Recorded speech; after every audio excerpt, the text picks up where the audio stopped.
बांग्लादेश में हिंसा और राजनीतिक संकट के बीच केंद्र सरकार ने मंगलवार 6 अगस्त को संसद भवन में सर्वदलीय बैठक की। विदेश मंत्री जयशंकर ने सभी पार्टी के नेताओं को पड़ोसी देश में मौजूदा हालात की जानकारी दी। सूत्रों के अनुसार बैठक में नेता प्रतिपक्ष राहुल गांधी ने केंद्र से पूछा कि क्या बांग्लादेश हिंसा के पीछे विदेशी ताकतों, खासकर पाकिस्तान का हाथ हो सकता है। इसी पर सरकार ने कहा कि पाकिस्तान के एक डिप्लोमेट सोशल मीडिया पर अपनी प्रोफाइल फोटो में लगातार बांग्लादेश आंदोलन की तस्वीरें लगा रहे थे, इसलिए इस एंगल की जांच की जा रही है। केंद्र ने बताया कि बांग्लादेश में कुल 20,000 भारतीय नागरिक हैं। इनमें अब तक 8,000 लोग वापस आ चुके हैं। भारत सरकार अपने लोगों के संपर्क में है।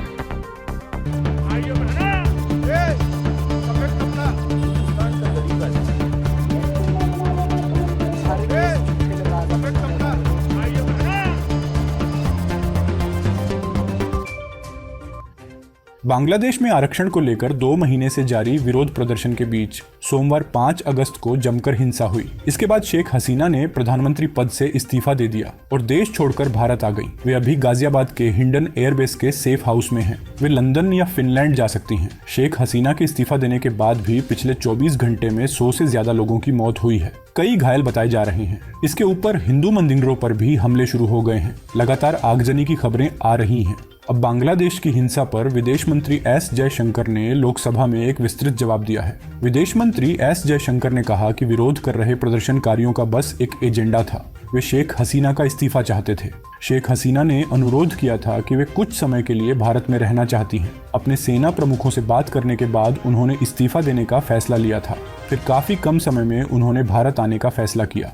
जयशंकर ने इस बात पर भी जोर दिया कि बांग्लादेश के आर्मी चीफ के साथ लगातार संपर्क साधा जा रहा है। उन्होंने उम्मीद जताई है कि बांग्लादेश में जो भी सरकार बनेगी वो भारत के लोगों को सुरक्षा प्रदान करेगी। अब जानकारी के लिए बता दें कि इस मुद्दे पर एक सर्वदलीय बैठक पहले ही हो चुकी है। सभी पार्टियों को सरकार ने अपना स्टैंड बता दिया है। तमाम नेता भी अभी केंद्र के साथ मजबूती से खड़े दिख रहे हैं। बंगाल की सीएम ममता बनर्जी ने भी कहा है कि वे सरकार का इस मुद्दे पर समर्थन करती हैं। जयशंकर ने बताया कि इस वक्त बांग्लादेश में 10,000 से ज्यादा भारतीय छात्र फंसे हुए हैं। उनकी सुरक्षा के लिए भारत ने बांग्लादेश के सेना प्रमुख से भी बात की है। पड़ोसी देश में प्रदर्शनकारियों ने अल्पसंख्यकों के घरों और संपत्तियों को भी निशाना बनाया है।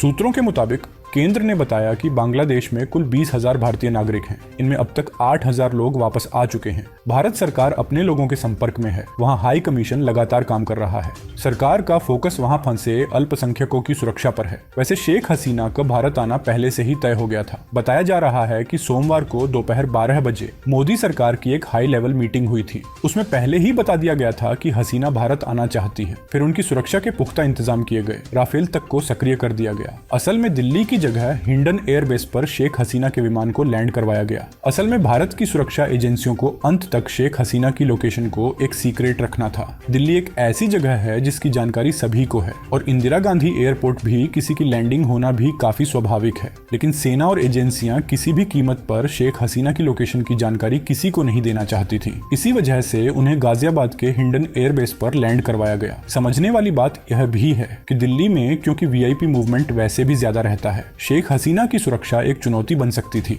इस वजह से भी उनके लिए गाजियाबाद को ज्यादा मुफीद माना गया। वहां भी हिंडन एयरबेस पर उनके लिए ज्यादा इंतजाम किए जा सके। एक इनपुट तो यह भी सामने आ रहा है कि भारत को पहले से ही जानकारी थी कि शेख हसीना भारत ही आने वाली है। ऐसे में जैसे ही उनका विमान भारत की जोन में आया, उसकी ट्रैकिंग तुरंत शुरू कर दी गई। बाकी आपका इस खबर पर क्या विचार है, हमें कमेंट में बताइए और देश दुनिया से जुड़ी तमाम खबरों के लिए वार्ता 24 न्यूज चैनल को सब्सक्राइब करें।